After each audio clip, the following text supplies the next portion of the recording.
Hi, this is Miss Wright, and I'm continuing my review of Stage 2 of Great Expectations. So I am up to the mysterious stranger, also known as convict number 3. And Pip is reunited with convict number 3 when he is on his way back to Kent to see Miss Havisham, having received word that Miss Havisham wants to speak with him. And he takes a coach back home, and on the coach there are 2 convicts. And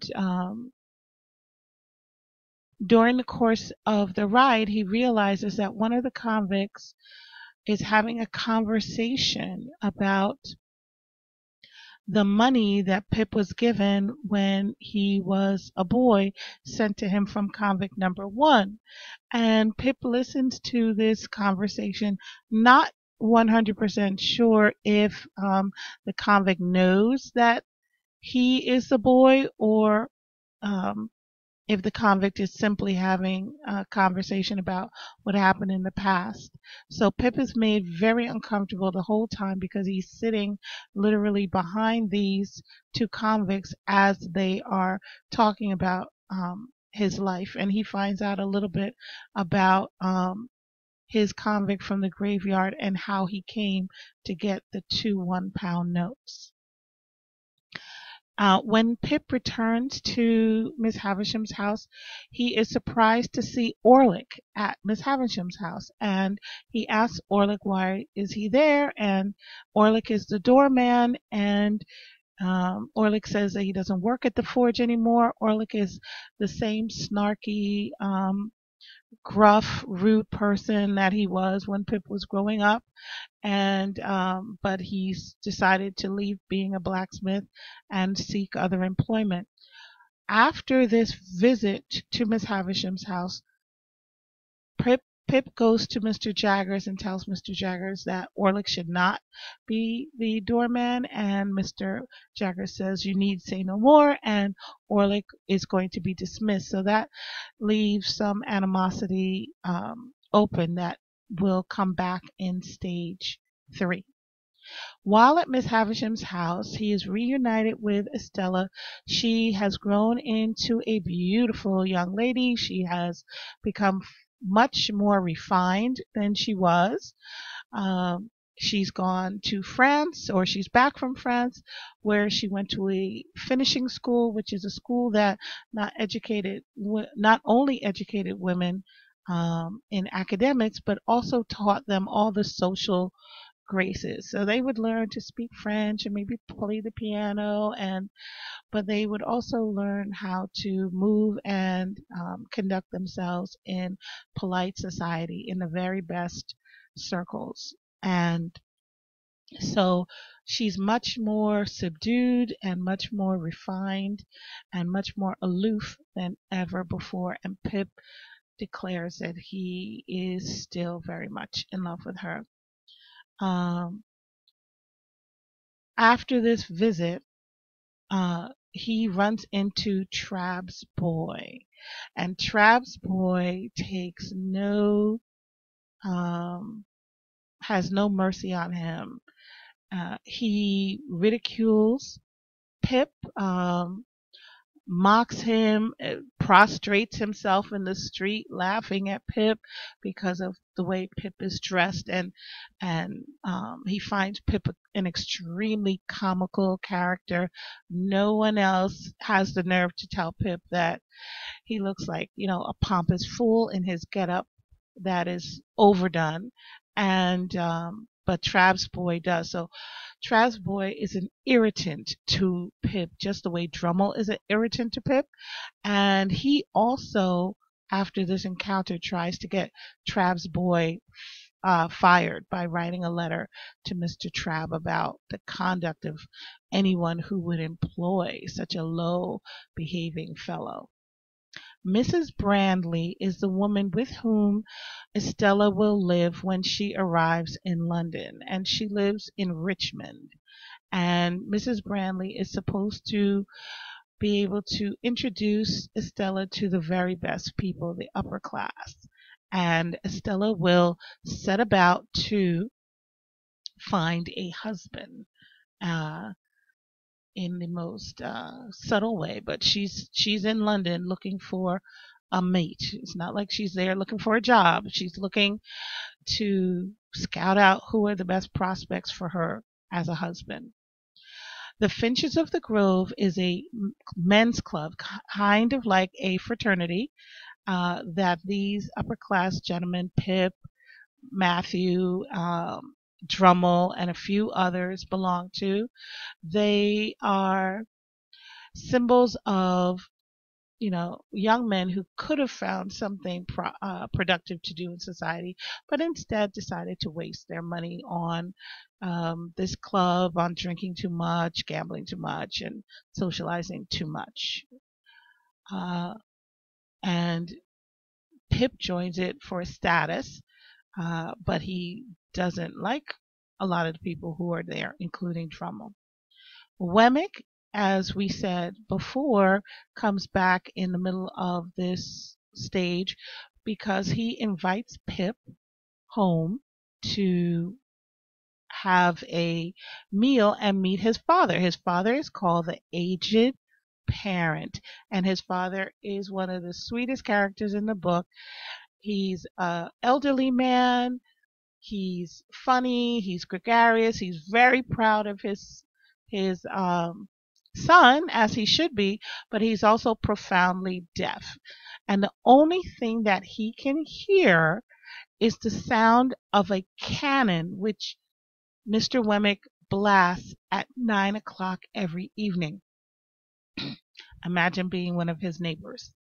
So this cannon is called the Stinger, and he blasts this stinger every evening, and the old man says, "I heard it, I heard it." And it is a very strange act of love on Wemmick's part, because his father lives in silence all day long, but at 9 o'clock in the evening he gets a little taste of what it's like to be in the hearing world by the blast of this cannon, which is the only thing that cuts deep enough into his deafness that he can hear. Mrs. Skiffins is a woman that Wemmick brings home one day, and Pip is surprised to meet her. She is Mr. Wemmick's girlfriend, and she is very proper, very polite lady, kind of like a middle-aged lady, and she has apparently, Pip describes her figure as a boy's kite, which I'm not sure exactly what that means, if she's very thick or very thin. But Wemmick, when they sit together, is always trying to get his arms around her waist, and she is always trying to unwind his arm from her waist. So it's very cute the way he's trying to put some moves on her, and she's trying not to have him put any moves on her. It's very delightful, and that's one of the humorous passages in the story. Clara is Herbert's girlfriend. We find out that Herbert has a love interest, and she lives with her father, and her father used to work on ships. He used to help purchase all the things that would go on a ship that's going on a long voyage. And now he's older and he's infirmed, and they call him gruff and grim because he lives on the second floor of their house, and he's always like tapping on the floor every time he wants Clara to come and do something for him. And Herbert knows they can't get married until maybe he passes away, and also they can't get married because Herbert doesn't have a good income to take care of a wife. The £500 refers to money that Pip receives on his 21st birthday. He gets a £500 birthday present, and he also gets an annuity of £500 per year. Now, the average income during this time was well below £100 a year, so he's going to live 5 times better than most people around him. And one thing that he decides to do is to put part of his money away for Herbert. So he wants to give Herbert a gift, and he also wants to buy into a business secretly and then have that business hire Herbert and pay Herbert out of the money that Pip used to buy into the business. And eventually, Wemmick finds someone who can do just that. And Herbert comes home with good news one day that he has secured a job. And it makes Pip happy that he has been able to do one good thing for someone else with his money, because a lot of the problems that Pip has during stage 2 has to do with debts, spending more money than he actually has. And that's part of why he is his own antagonist. He is overspending, he's living a lifestyle more beyond his means, and encouraging also Herbert to live beyond his means. And they run into financial problems. And it's almost comedy the way they try to assess how in debt they are, but they don't plan to do anything to actually go out and earn money to pay the bills. Uh, at the very end, chapter 39 of stage 2, convict number 1 reappears. He's a mysterious stranger who comes at 11 o'clock one dark and stormy night. And he introduces himself to Pip, and eventually Pip realizes this is the convict of my youth. He tries to give the convict back the 2 1-pound notes. He thinks for some reason the man has come and would like his 2 pounds back. He tries to give it to him. The convict kind of twists it up and lights it on fire. That is not why the convict came. The convict has come because he wants to see what he has made. He has been the secret benefactor the whole time of Pip. And when Pip finds this out, it's like all the blood has drained from his body. He's pale, he's sick, he can't believe it. It's not Miss Havisham, the aristocrat, who has made him into a gentleman. It's that grimy, dirty, snaggle-toothed, balding convict from chapter 1 who has made him into a gentleman, and his whole world shatters at this point. He is just utterly emotionally decimated. He tries to put on a good face in front of the